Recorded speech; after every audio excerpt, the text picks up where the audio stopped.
the incomplete pass. Here now is 2nd and 10. Here's Murray, escaping the pressure right. Going top shelf for Smith-Schuster. That's going to be caught. And he's into the end zone for the receiving touchdown. Juju Smith-Schuster, 55 yards, as his guys are first onto the scoreboard here this afternoon. Walking into the stadium, we saw a ton of people donning the jerseys of this rookie quarterback, so you know they love that opening drive, and he throws a touchdown pass. He gave a little bit of confirmation about what they had hoped, right? Because they thought they had a quarterback. They're thinking they have a quarterback. You do this, they believe they've got a quarterback. Look up, elbowing each other up in the stands. That's our guy. Vinatieri connecting on the extra point, and that makes the score 7-0. So that one a pretty time-consuming 10-play drive. And after the touchdown, here's Bryant now to kick it away. This fielded a few yards into the end zone. And he will be brought down here at about the 17-yard line.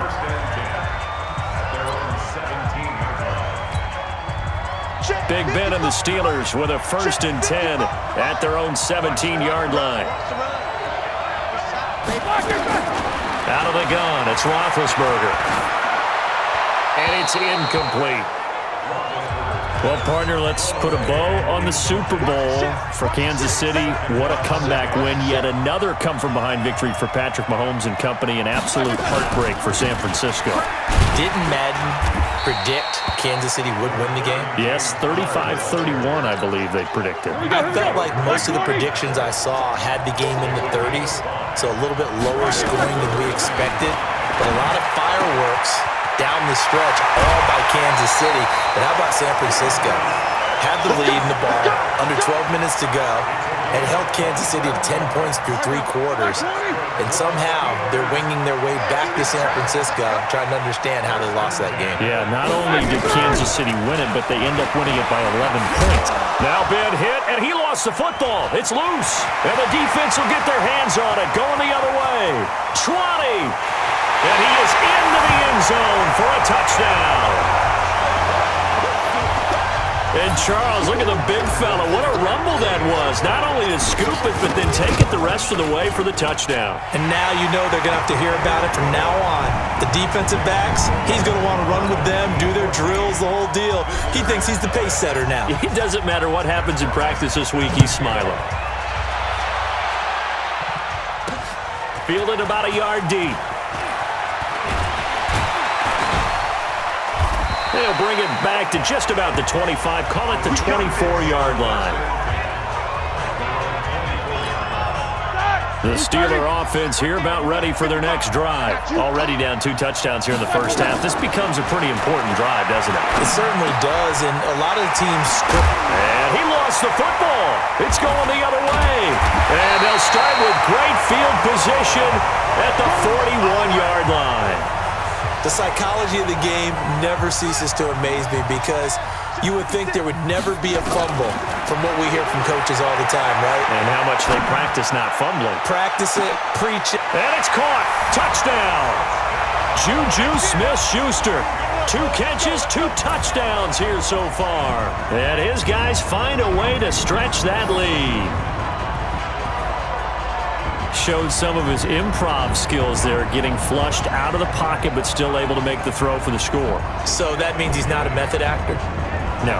Because with the improv means break character when you need to. And in the NFL, when you have those guys chasing you, sometimes you have to break character in a big way. But I love the fact that he stayed downfield, kept his eyes up, and made the play. How many rookies do that well? Extra point just does sneak over the bar, and it's now 21-0. And they're able to get the connection on the long touchdown pass, and that's one of the easiest drive summaries you'll ever see. 1 play, touchdown. This fielded a few yards into the end zone. And he'll be brought down at the 23, make it the 24-yard line. The Pittsburgh offense at the line to start their next drive. And some dangerous territory. You're already down 3 scores. A 3-and-out here or an inability to put any points up. This one might be over by half. Yeah, and what you also have to guard against is calling every play for a big shot downfield. You know, thinking you're going to get all these points back on one drive. You're not. And last time I looked, it's still the first half. I'm not saying you have ultimate patience here, but you also don't have to go ahead and force everything either. And he'll take it forward for about 5 up to the 28-yard line.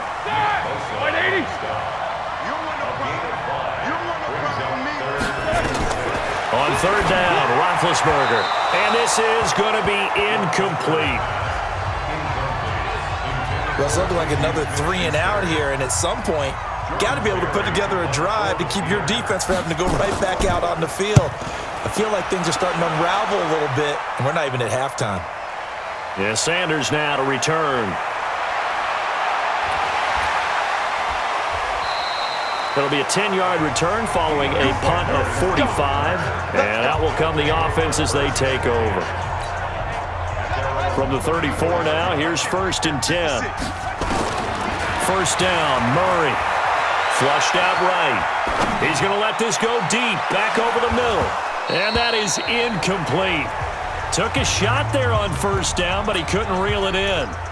Definitely worth taking in our deep shot here. He's already found the end zone twice here in the first half. Yeah, go back to that same well. They've had trouble containing him, but able to contain him on that play. He'll get about 4 as he's past the 35 to the 38-yard line. And that's one of the reasons you like to blitz even on rundowns. It confuses the blocking assignments. It doesn't allow those offensive linemen to get up to the second level. And he's brought down, but following a pretty juke move that gives him the first down. They get the first. The decision to run on 3rd and medium winds up being a good one. For a lot of guys playing this game, there's no better feeling than running right through a tackle. He's able to lower his center of gravity and turn his legs for a really nice pickup. Flush to his right. Going top shelf for Smith-Schuster. And that is caught one-handed. Oh, my, he pulled it in. A big play there. 51 yards.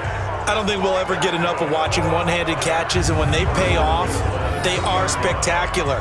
But how about the times they don't pay off and coaches go, 2 hands, 2 hands still works. I know, but they go for them so often now that I'm almost starting to take them for granted. Yeah, that's unbelievable, isn't it? Because these are sensational type plays. Especially that one with a defender right there.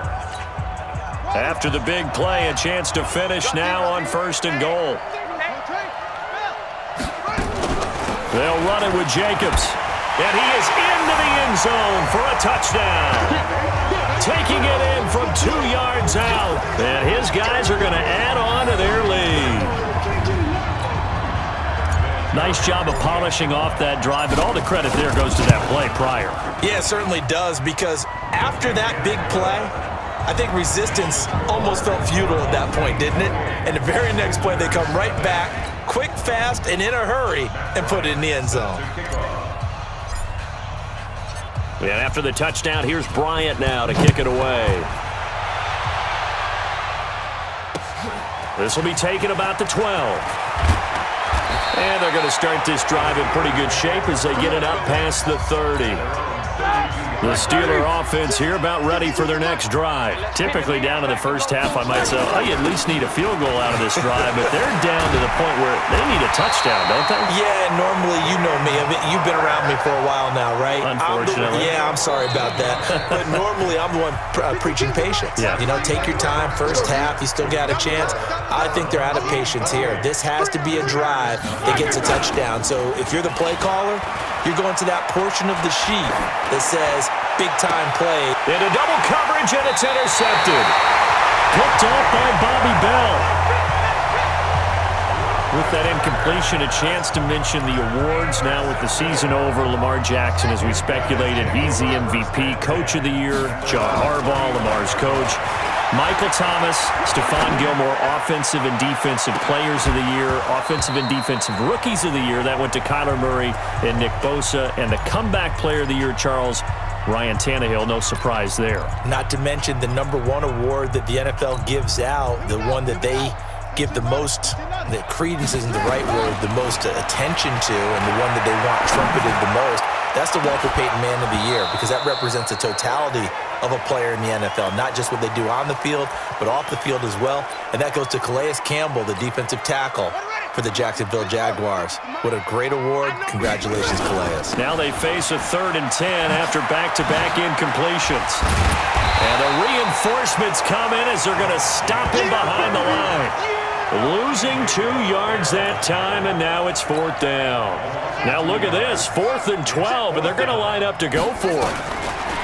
They do go for it. It's Murray. I know that speed is the hallmark of today's NFL game, but the key to good rush... This is caught inside the 15. And now they are knocking on the door inside Pittsburgh's 10. Wow, 1st and goal, and defensively all they can do is shake their heads. Not only did they allow the conversion, but a big play as well. A one-handed catch, that's one thing, but with a defender right there, that was a heck of a play. It used to be that one-handed catch was instinctive in a game. Now it's a practiced move. They work on it before, after, during practice sessions. It becomes part of their repertoire, and it pays off. Here's Jacobs. And he will take this one in for a touchdown. Congratulations on yet another